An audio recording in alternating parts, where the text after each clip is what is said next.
Seorang pemuda kaya, yang menyamar, jadi pria miskin. Versi, Kauri TV, episode 38. Tolonglah, nikahi putriku, Bapak mohon. Tidak apa-apa, meskipun dia, jadi istrimu yang kedua. Asalkan, putriku dinikahi, kata Pak Lurah. Maaf Pak, sejelek apapun istriku, dia tetap orang yang kusayangi, orang yang selalu ada untukku, orang yang menerimaku apa adanya, tidak pernah memandang diriku dari segi materi. Dia sangat tulus mencintaiku. Bagaimana mungkin saya bisa mengkhianati orang yang benar-benar tulus menerimaku apa adanya? Tapi putriku itu selalu menunggumu, menunggu kepulanganmu. Hari-harinya dihabiskan untuk mencintaimu, kata Pak Lurah, yang menceritakan putrinya yang selalu setia menunggu dan menantikan kepulangan si Arman. Lalu Arman menyahut, maaf Pak, saya benar-benar tidak bisa. Tolonglah nak, jangan patahkan rasa cintanya. Sebenarnya, semua ini adalah salahku. Andaikan saja dulu tidak melarangmu, mungkin kejadiannya ini tidak akan seperti ini. Maafkan Bapak nak, sebenarnya putri Bapak itu sudah berkali-kali dijodohkan dengan seorang pemuda pilihan Bapak, tapi berulang kali juga dia menolaknya. Demi dirimu nak, apa kamu tega membiarkannya sendiri? Ujar Pak Lurah. Arman pun menyahut, apakah Bapak juga memikirkan perasaanku dulu? Saya sangat mencintainya. Saya punya planning dan komitmen bersamanya. Tapi semuanya, Bapak patahkan harapan kami berdua. Jujur, saya sangat mencintainya. Tapi Bapak melarangku untuk bersamanya. Sampai Bapak datang ke rumah dengan membawa polisi. Di mana hati Bapak saat itu? Jujur, saat itu, hatiku sangat hancur Pak. Tapi demi menyelamatkan keluargaku, aku rela mengorbankan perasaan ini. Hatiku hancur Pak. Kala itu, hidupku seperti tiada guna. Bahkan, saya harus pergi meninggalkan kampung halaman yang sangat kucintai ini demi menyelamatkan diri ini. Entah bagaimana jadinya jika saya tidak lari dan meninggalkan tempat ini. Tapi, untung saja ada orang baik pada saat itu, hingga aku bisa lari dan meninggalkan tempat ini. Tanpa mereka, mungkin saya ini tidak akan menjadi seperti ini. Karena merekalah, aku bisa seperti ini. Kebaikan-kebaikan mereka akan selalu kukenang hingga akhir hayatku, kata Arman, yang menceritakan bahwa kepergiannya itu diongkosi oleh teman dan tetangganya. Lalu Arman melanjutkan pembicaraannya. Bapak tahu nggak, sebenarnya aku dendam sama Bapak. Tapi dendamku tidak menggunakan senjata. Rasa dendamku akan kubuktikan bahwa aku juga bisa seperti Bapak. Dan rasa dendam itu kini sudah terwujud dan sudah terbalaskan. Saat ini, saya sudah menjadi lurah, sama seperti Bapak dulu, kata Arman, yang terus berbicara sambil meneteskan air matanya. Pak Lurah itu pun hanya bisa terdiam dan mendengarkan perkataan Arman yang terus-menerus menceritakan kisah pilunya dulu. Kok admin jadi meneteskan air mata juga nih saat menulis teksnya, karena kisah ini benar-benar terjadi di kampung halaman admin. Namun, untuk cerita bahwa si Randy dekat dengan putrinya Pak Kades atau si Arman ini, itu hanya ide admin saja, hanya untuk mengkolaborasi aja, biar ceritanya nyambung. Baik, kita lanjutkan kembali ceritanya. Di saat-saat Arman menceritakan kisahnya, Pak Lurah itu mengirim SMS ke putrinya, agar putrinya segera datang ke rumah Arman, supaya bisa bertemu dengan Arman. Isi SMS-nya, anakku, segeralah ke sini, ke rumahnya Arman. Saat ini, ayah bersama Arman. Arman ada di rumahnya.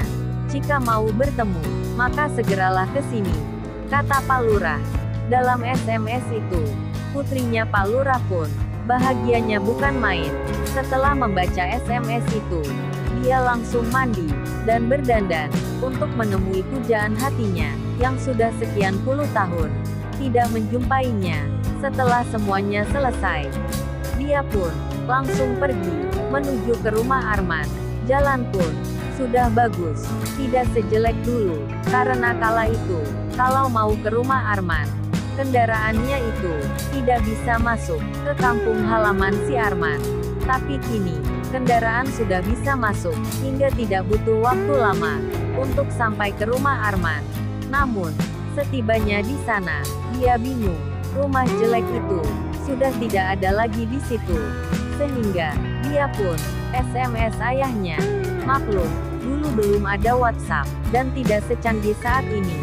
Jadi, dia hanya menggunakan SMS untuk menanyakan rumah Arman. Ayah, rumah Arman sudah tidak ada lagi.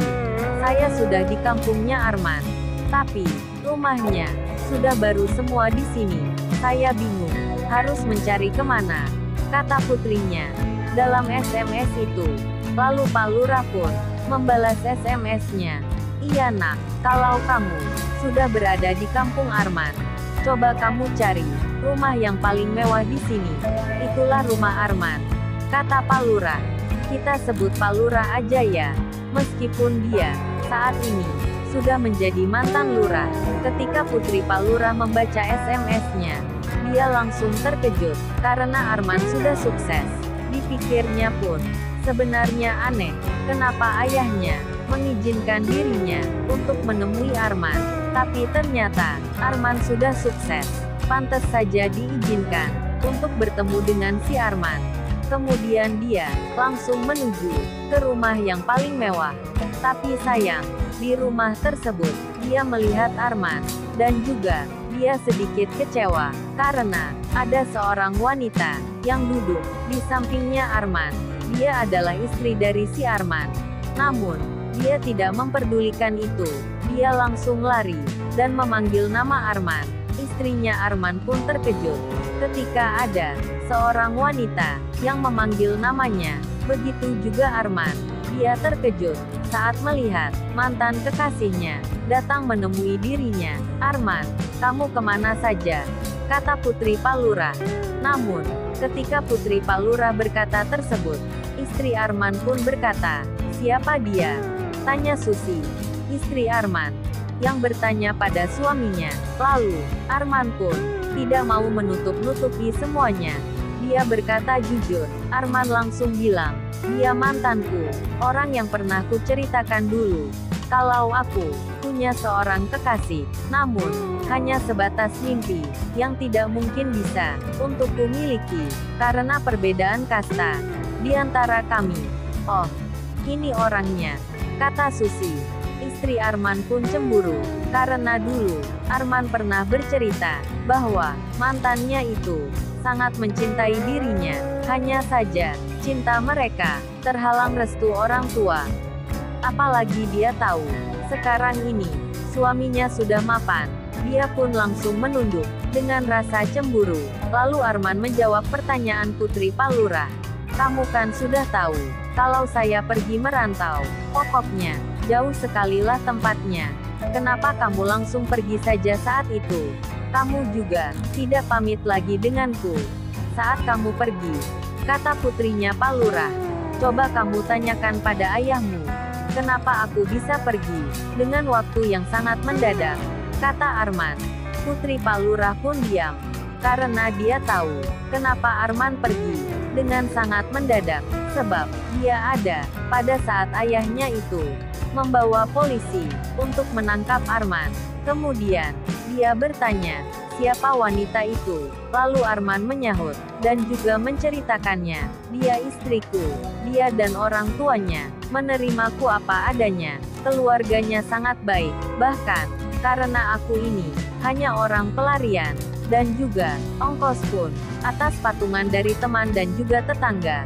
Tentu, saya di sana tidak punya bekal ataupun uang lebih, bisa sampai perantauan pun sudah sangat bersyukur. Dan kamu tahu, keluarga dialah yang selalu ada, yang selalu memberiku makan, memberiku sebuah ketenangan, memberiku nasihat agar tidak patah semangat dalam hidup. Kamu tahu, hatiku hancur saat itu. Aku harus meninggalkan orang tuaku Dan aku juga harus melepaskanmu, orang yang dulu sangat ku cintai. Tapi aku bersyukur dengan kehadiran keluarganya, karena keluarganya adalah semangat untuk aku hidup, kata Arman. Lalu Putri Palura berkata, kenapa kamu mengkhianatiku? Bukankah dulu kita berjanji akan sehidup semati, sebesar apapun akan kita hadapi bersama. Tapi kenapa kamu kayak gini?